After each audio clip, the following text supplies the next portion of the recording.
where is the ordinance? Are we supposed to know the ordinance? Where is it for us to read it? It's online, it's on the city website. So you're telling me it's a city ordinance saying we can't drive down this road just to drive around, just to go by? This is business property. They're all closed. You cannot be back here. You cannot be back here. That is Sergeant Garcia with the Clute, Texas Police Department harassing Edmund Baker Jr.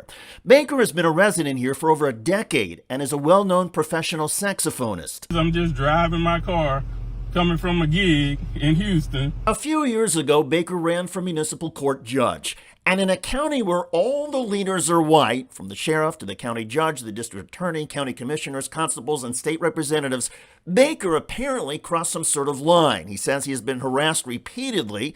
And in this July 2022 incident, the violation seems to be driving while black.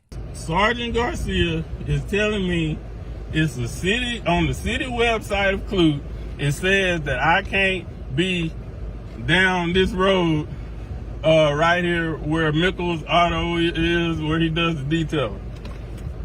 He says the city ordinance that say I can't be there, even though there's nothing posted saying I can't be here. There's nothing. There is nothing posted, and there's nothing on the city website. Baker and his son, who just returned from 2 years of active duty military, drove past Mickles Auto Detailing to check if their car was finished and parked outside. So my dad, he just gave his car earlier today. He's getting a job. Ola Mickle is the guy who does detailing. He's doing a ceramic wrap job on his car. It's like Baker's son tries to explain this to the police. we went right there to that back garage area and then just turned around because we were just seeing to make sure that it was out. It wasn't outside getting all weathered, the vehicle. Yeah, but once we saw that because if you go back there, there's no cars. They're all in the garage. So like, okay, cool. It's fine. I understand. Yes, but the thing is, there's close businesses over here, and we get a lot of break-ins. A small town with a population of 12,000 is getting a lot of break-ins. Well, after about 15 minutes of Baker and his son being cooperative, polite, and voluntarily providing IDs and other information, the police finally said the stop was over. Okay, thank you, sir. All right, y'all have a good night. We were being detained? Yeah, y'all were detained. For what? Like, for what? I've already explained that. Now you're free to go.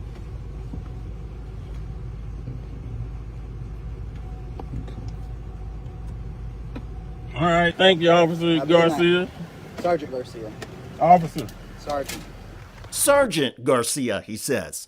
And by the way, Sergeant Garcia had earlier opened his cruiser door, smacking Baker's car door. hopefully there's no scratch on the door. Yeah, hopefully you didn't ding my car up. I already made sure there's no damage to your vehicle. Well, I'm gonna look when I get home. Thank you. Okay. So it's an insult to call you an officer now? It's an insult. I just say thank you, officer, and you say it's sergeant. I'm a sergeant. Okay. You're on private property. So now, you to leave. okay, bye-bye. Bye. Thank you. Good night. Good night. After the police left, Edmund Baker kept recording while he and his son analyzed what had just Turn on the happened. light. Yeah. Let me see. Two African American men dressed up nice. Yeah. We're in a nice Lexus luxurious car. Everybody knows And my the first car. thing he says is, we've had people breaking and entering. Yeah. So do we look like we're trying to go in there and rob anything with a nice car and dressed up like this? Yeah. They minds are so programmed. You know, I could have just went to jail and say, man, you're not getting my license. And let him take me to jail so I can sue or something. But that's what I'm saying. That they look for problems. They look for trouble. They are the trouble. Before we can even spin around and make a U-turn to come out of that little area we was in, he was already on us with backup.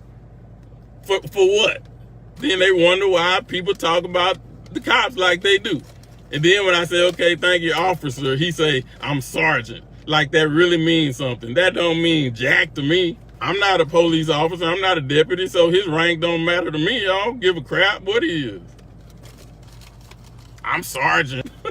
Sergeant Butthole. That's what you was. I hope you watching this right now, Sergeant Butthole. You can stop it there. Kudos to Edmund Baker Jr. and his son for keeping their sense of humor. They maintained their dignity even as the Clute police were trying to intimidate and harass them. And again, Baker says the police have been dumping this crap on him for years, ever since he had the audacity to complain about a local sheriff and then run for office himself. Well, this stop was clearly racial profiling, even if the Clute police were not initially targeting Baker. And once the cops saw Baker and his unique EB Sachs license plate, one imagines the police arrogance and attitude were no accident. Thankfully, the Bakers were videotaping the exchange, perhaps limiting what the police might say or do. In any case, every day across the United States, there are law enforcement officers who seem more interested in putting minorities down than in standing up for constitutional rights. And God forbid a minority should speak up or criticize police, even though such criticism is protected speech for all of us. The reality is that even when somebody is polite and respectful to police, as Edmund Baker Jr. and his son were, there can still be problems. Authorities in Clute, Texas are not saying much about any of this or the Baker's complaint, but take it from Edmund Baker Jr., a professional saxophonist. Even if you are well-dressed, drive a nice car, and have family in the U.S. military, racism still exists. So protect yourself and keep those cameras rolling. I'm David Schuster. Thanks for joining us.